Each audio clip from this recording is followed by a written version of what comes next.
They say the fog hangs low in the Carolina hills in early spring, thick enough to muffle sound, soft enough to forget how silence feels. At Lou's roadside grill, the window glass was still streaked from morning dew, and the only sound came from the low hum of a country song leaking from the jukebox, half drowned by the gentle clatter of silverware and quiet talk. The scent of bacon grease and percolated coffee drifted through the air like memory. I sat in my usual booth. Corner window, left side. The seat dipped under my weight from years of use, and the tabletop bore the scratches of forks, keys, and time. I didn't mind. I liked routine. I liked the way Lou still poured my coffee before I asked, the way the cook didn't need reminding about extra eggs or rye toast. I liked that no one talked much unless they meant it. The booth had become mine without declaration. I'd claimed it not by word, but by time. Veterans do that, earn space by showing up, staying quiet, and making sure others can feel safe near them. So when the door slammed open and the wind brought in the smell of leather and diesel, I didn't look up. Not at first. Boots scraped across tile. Loud, deliberate. Like someone wanted to own the room. Then came the slap. Sharp. Sudden. A hand like a shovel swung from the side, smacked the left side of my face with a sickening crack. My glasses flew off. My head jerked, and I tasted copper. You're not even in shape, old man. Who are you anyway? The diner fell into a stunned silence. Even the jukebox hiccuped. I blinked through blurred vision, heart steady, blood warm down my neck. The man towering over me was thick-shouldered, leathered, tattooed. His vest bore a patch I recognized, black wings and a skull, vultures. The name stank of petty tyranny. His beard was matted, teeth yellow, eyes mean. I bent down slowly to pick up my glasses. The floor was cool. My fingers shook a little as they touched the frame, but not from fear. Just age. I'd known worse. The room waited. No one spoke. Forks hovered midair. Behind the counter, Lou stood frozen, rag in hand. No one moved. I didn't answer the man. Didn't give him what he wanted. He laughed then, a wet, phlegmy sound. Didn't think so, he said, loud and mocking, turning to the room. Just another relic too proud to get out of the way. I held the edge of the table and straightened, my breath even. Until I heard her. A voice. Fragile and shaking. From the counter. He's the one who pulled my son out of Afghanistan, the woman said. I owe him my life. The words hit like a shot in a quiet church. No shout, no drama, just truth, breaking through the silence. The biker, Brick, I'd come to learn, turned slowly, confusion flickering in his face. Maybe he expected fear, or anger. Not gratitude. The woman who'd spoken was thin, graying, worn at the edges by time and worry. Her hands trembled slightly as she stood beside her stool, fingers gripping a coffee cup that hadn't been touched in a while. He dragged my boy out after the convoy got hit near Bagram, she said, louder this time. Everyone else ran. He stayed. Brick snorted. Lady, you're confused. But she wasn't alone anymore. By the window, a woman in her 30s stood. Quiet, direct. He trained my husband in Baghdad, she said. Taught him how to spot IEDs. He lived because of it. So did his unit. Then the cook stepped forward from the kitchen. Jimmy. A quiet kid with acne scars and a bad knee. I'd seen him limping during the lunch rush, trying not to let on. He wiped his hands on his apron and said, Sergeant Dalton taught me how to fire a weapon. Taught me how to hold it steady when it mattered. More chairs scraped back. A mechanic near the jukebox. A truck driver still in his flannel. An old man with oxygen tubes in his nose. One by one, they rose, not to fight, not to shout, but to stand. just to stand. They didn't speak right away. They didn't have to. Something passed between them, old and deep. A quiet defiance that didn't need permission. Brick's smirk wavered. He looked around, maybe for an exit, maybe for a sign this wasn't turning against him. But the room had changed. It wasn't about him anymore. He was noise in a room full of memory.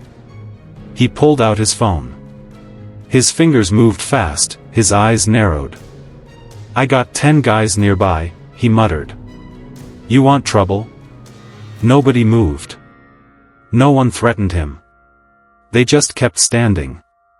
Outside, we heard it. The low thunder of engines. Not one. Several. Coming fast.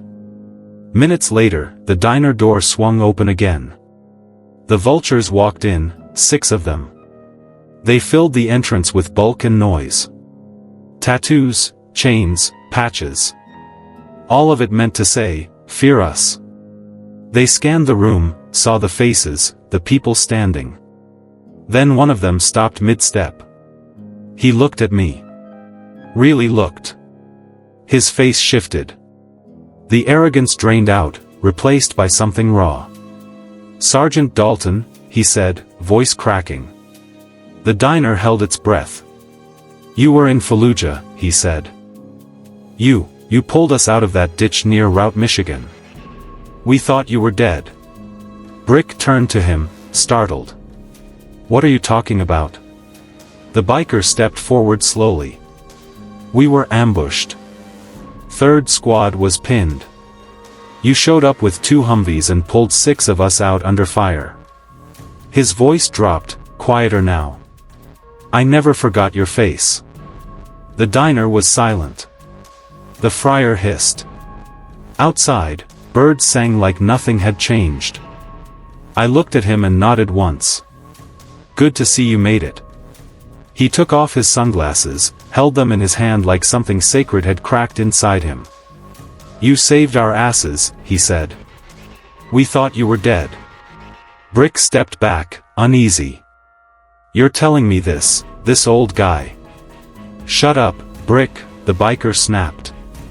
It wasn't loud. Just final. Brick didn't speak again. The biker stepped forward, reached into his vest, and pulled out something small. A cloth patch, black with red stitching. The vulture's emblem. He laid it on the table beside my coffee. "We're done here," he said, voice firm but respectful. Then he turned to the others. "Back to the bikes." No one argued.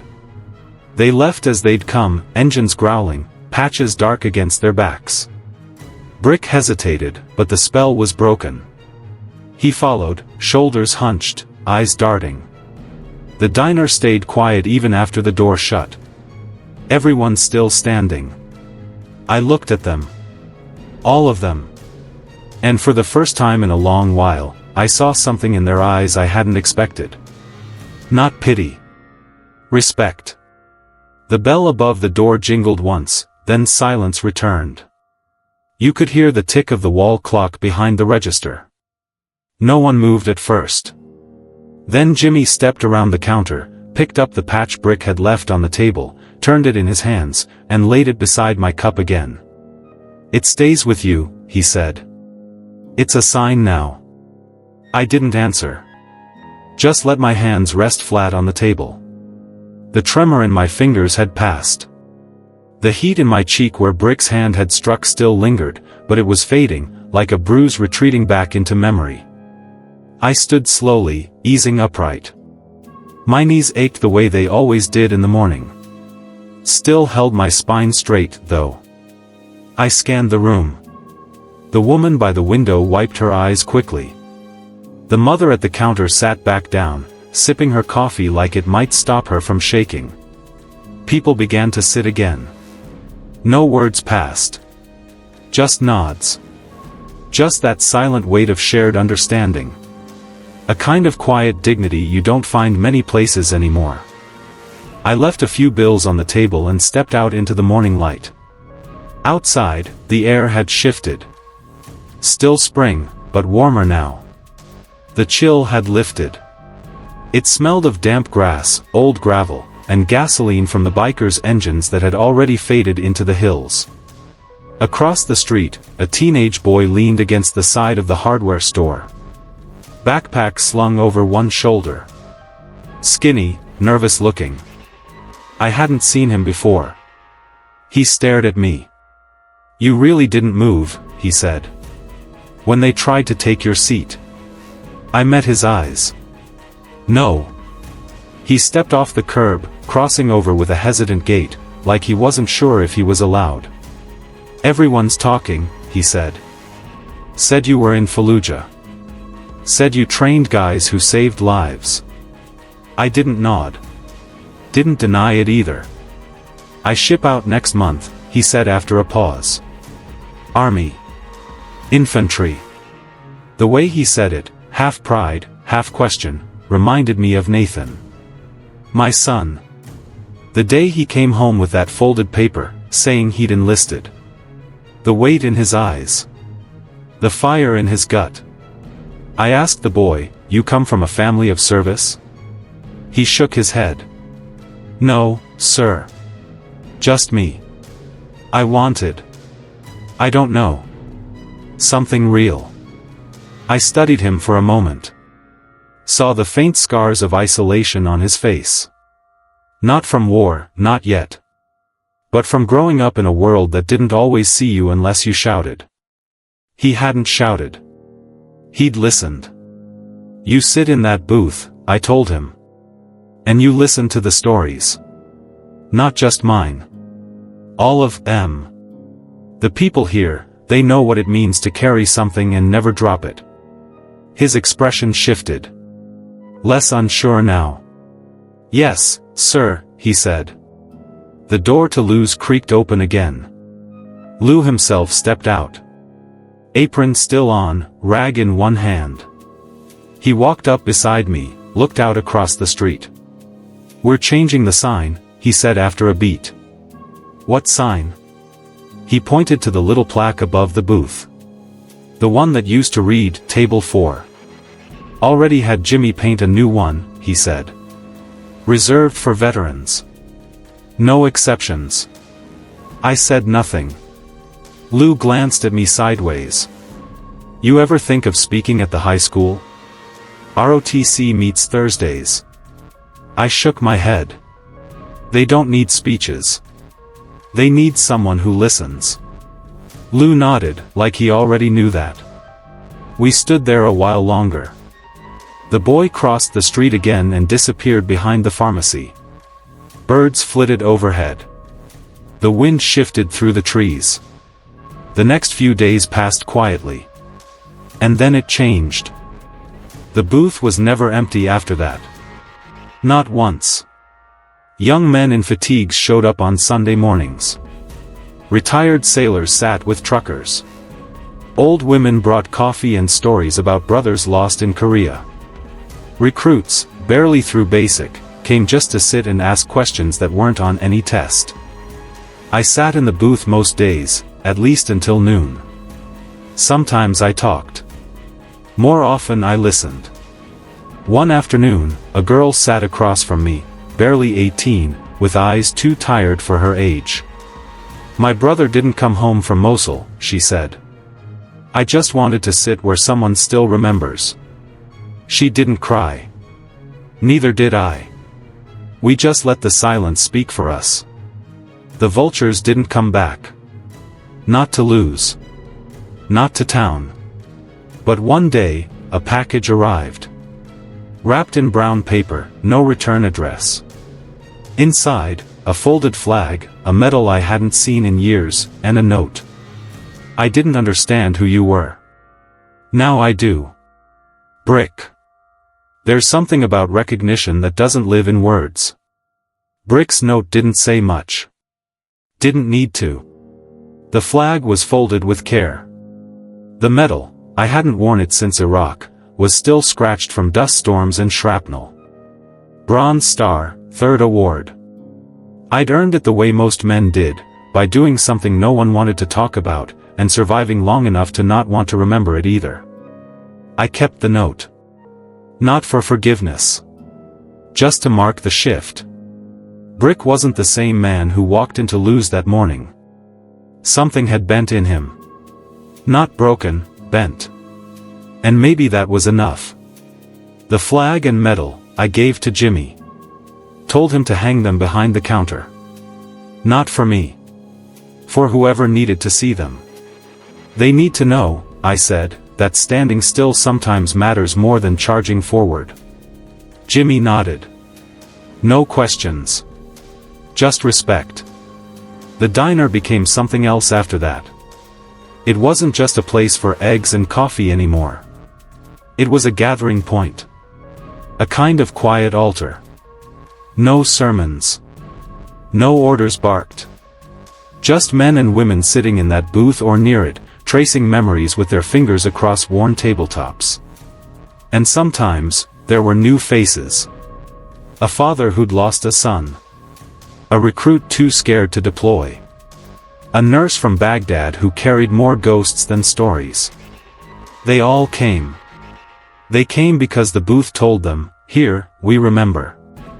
Then one Friday, near dusk, something happened. I was walking back from the post office when a black SUV rolled up slow beside me. Windows down. Civilian plates.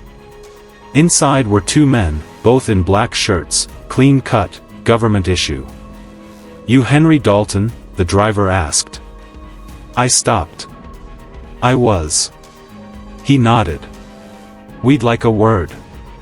The passenger handed me an envelope. Heavy paper. Official seal. I opened it right there on the sidewalk. Inside was an invitation. Department of the Army, Office of Veterans Legacy. A new program. They were reaching out to combat veterans with long service records. Not for medals. Not for ceremonies. For something else. To speak. To teach. To show young officers what leadership looked like when it wasn't in a textbook. "We reviewed your record," the passenger said. "Your unit. Your training logs. Your rescue reports from 04, 07, and 09. Your son's record, too." I said nothing. "We're not asking you to relive the war," he continued. "We're asking you to remind people that legacy doesn't come with ribbons. It comes with how you hold yourself in a room." I looked at him a long time. Finally said, "If I come, I don't speak for the Army. I speak for the ones who didn't come back." "That's exactly who we want you to speak for," he replied. They left without pressing. No recruitment pitch. No flattery. I didn't decide right away. That night, I sat in the booth again. Lou brought my usual. Rye toast, black coffee. A small group of high schoolers was sitting at the next table. ROTC, judging by their posture.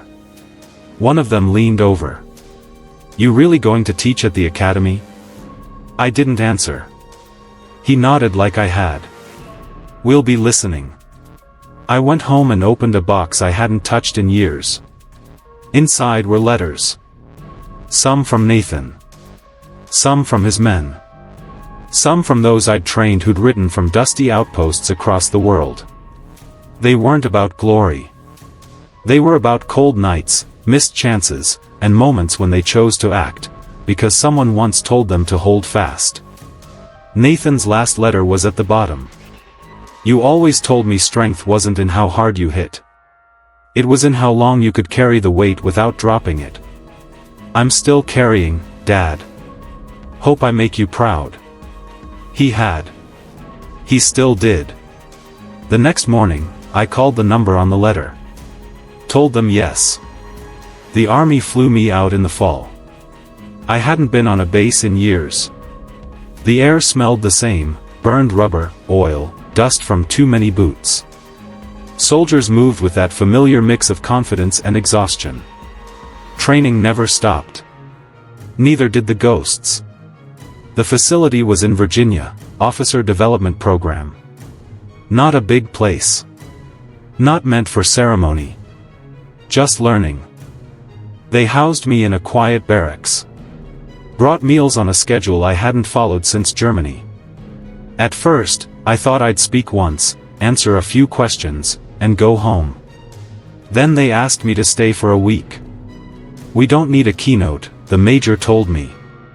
We need someone who knows what it means to watch friends die and still lead others through the dark. They called it resilience training. I called it remembering. The students were young. Sharp. Full of ideas and plans. Some had never deployed. Some had lost platoon mates in Kandahar, in Syria, in places no one talked about unless it made the news. The first time I spoke, it was in a modest room, no flags, no podium. Just folding chairs and a whiteboard. I told them a story about sand. Fallujah, 2004. My unit had just pulled out from a 3-day op.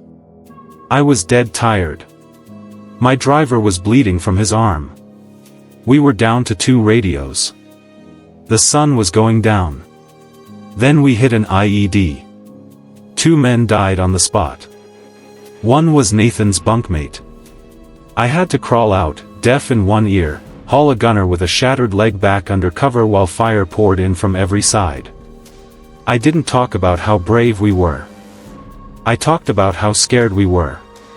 About how the dust made it hard to see your own hands. About how we held our breath because the smell of burning oil clung to our tongues and we thought if we breathed, we'd forget who we were. One cadet raised his hand. How'd you keep leading through that? I looked at him. You don't lead by knowing everything, I said. You lead by standing up when no one else wants to. Silence. Then another hand. Did you ever think about quitting? Every day, I said. Right up to the end. But someone once told me, pain passes. Regret doesn't. So I kept showing up. I saw something shift in the room. Not admiration. Recognition. They weren't looking for heroes. They were looking for someone who'd cracked and kept walking. That night, after dinner, a young captain knocked on my door. Late 20s. Clean uniform. Haunted eyes. Permission to ask a personal question, First Sergeant? I nodded. My brother didn't make it back from Anbar. I haven't talked about it much. People say move on. You think that's what we're supposed to do? I didn't answer right away. Instead, I stood, walked to the small window, and looked out at the drill field. No, I said quietly. We don't move on. We move with. You carry the weight differently over time. But you carry it. He stood silent a while. Then he saluted. I appreciate that, Sergeant. Name? Captain Felix Hart. I paused. I knew your brother. His eyes widened. You did? Trained him in Germany. Good man. Always volunteered for Last Watch. Captain Hart didn't speak after that.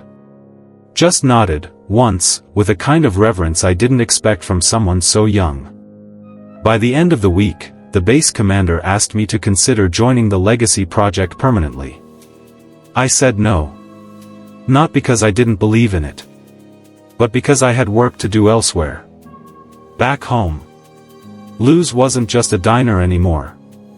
It had become something else entirely. The new sign went up just before Veterans Day, reserved for veterans, Table 4. There were pictures now. Framed photos donated by families, sons in uniform, daughters in helmets, fathers holding rifles beside their Humvees. A small shelf had been built beside the booth with a guest book. People left notes. Some were short. Thanks for what you did for my brother. You never knew me, but I learned from you anyway. Others were longer. One read. I thought about ending it last year. I came here for breakfast instead. The stories saved me. One day, a teacher brought her entire senior civics class to Lou's. They listened quietly while I told them about what happens to silence when it's filled with memory. About how leadership doesn't shine, it endures. About how sacrifice looks like someone standing alone and not backing down. A student raised his hand. Were you scared that day? When brick hit you? Yes. But you didn't move. I looked at him. No. I didn't. Then I told him why. Because I wasn't standing there for me. I was standing for every man and woman who thought dignity was gone. I was standing to remind them it isn't. He didn't speak after that. Just nodded. Like the weight of the answer needed more time to settle in. In the months that followed, something unexpected happened. New diners came in every week. Not for food. For the booth. A young woman drove 6 hours from Tennessee just to sit where I had. She left a folded flag and a single note, "My father never made it home. But I want to remember the ones who did." One cold morning, a man in a VA jacket placed his silver star next to the coffee pot. Said, "Heard about the place where the old man didn't give up his seat. Figured this belongs here now." The patch brick left? It stayed. Framed in glass above the table. A symbol, not of surrender, but of change. Of someone seeing something, finally, and choosing not to look away. Weeks turned into months, but the story of that morning at Lou's never faded. It traveled on hushed lips, between handshakes and long glances. You didn't hear it on the news. It wasn't shared on a stage. But in quiet circles, in VFW halls, on base gyms, in mess halls overseas, it moved. The story went something like this. An old man sat where he wasn't supposed to. Someone hit him. He didn't move. And the room remembered who he was. I didn't ask for it to spread. I didn't stop it, either. Because it wasn't about me. It was about a line. And how sometimes you have to draw it, even if no one else sees the chalk. And then came the day that sealed everything. A Sunday, late afternoon. Fall again. The light gold, the trees just beginning to let go. The booth was occupied by a group of ROTC cadets. I sat at the counter that day, giving them space. The door opened. Engines growled in the distance first, deep, thunderous, deliberate. Not like the chaos of the vultures. This sound was measured. Tight. Familiar. I looked up. Saw the shadows fall long across the parking lot. 6 bikes rolled in. Big, black Harleys. Men in formation. Helmets clean. Jackets stitched with unit names. They dismounted in silence. One of them carried a small, wrapped bundle in both hands. They stepped in. The room turned, forks paused mid-air. I stood. The one in front took off his helmet. Older. Clean-shaven. Scars on his neck. A gaze like tempered steel. He nodded once to me, then turned to the cadets in the booth. "Mind if we take a seat?" The cadets rose at once, no hesitation. They moved aside with the kind of deference that doesn't come from rank, but from understanding. The lead biker sat down gently. Placed the bundle on the table. Unwrapped it. Inside was a folded Marine Corps flag. A photograph of a young man, late 20s, smiling in desert camo. Beneath that, a metal box. He turned to me. This belonged to Corporal Levi Dunn. Died in 2011. Sanjin Valley. I nodded. I remembered that name. I remembered how he held the line when the others were falling back. I remembered what it cost. "He was my nephew," the biker said. "Said you taught him how to shoot. How to be still. Said you told him courage wasn't loud, it was showing up when you're afraid." I sat down slowly. He was one of the best. "I wanted him to rest somewhere where memory lives," the man said.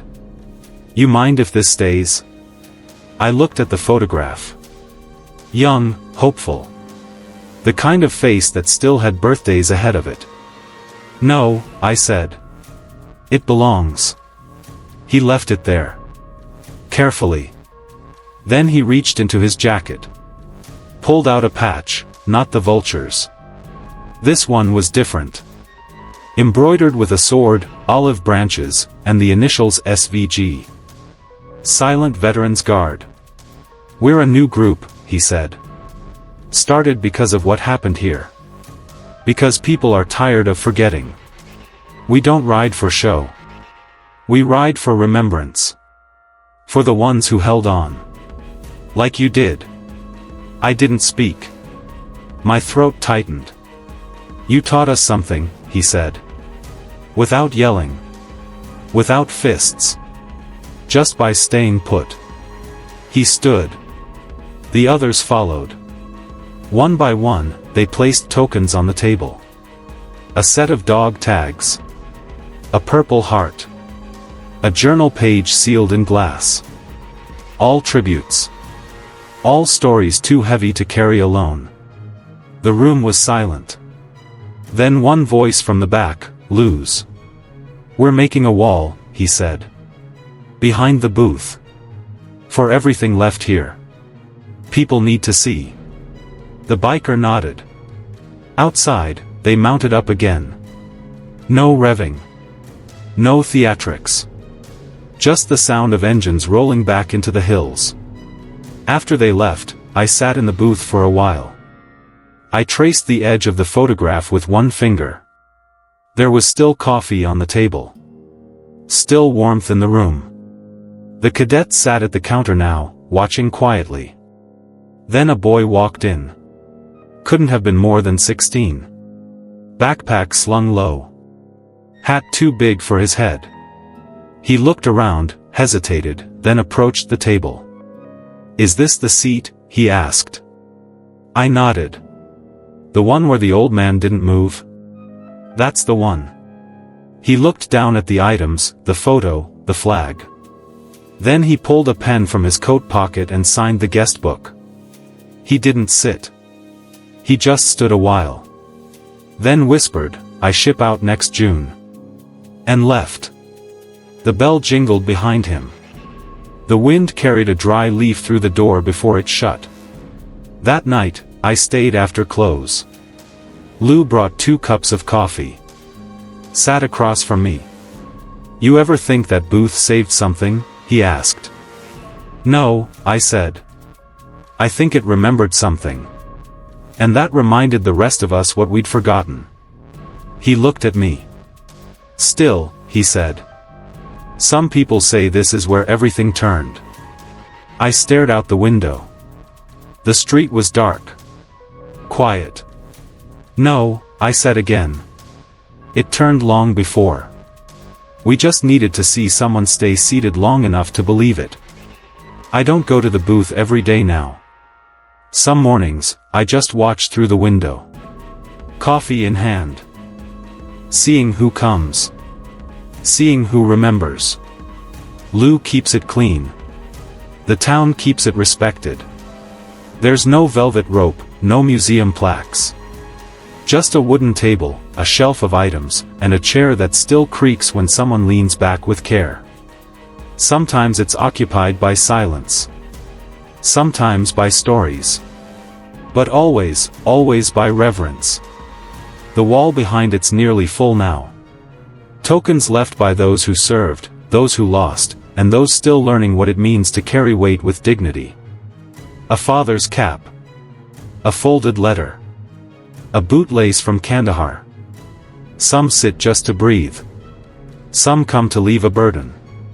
Some come to remember someone they never met, except through a name, a photo, a whisper in a diner.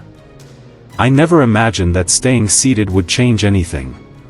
But that's the thing about respect. It isn't loud.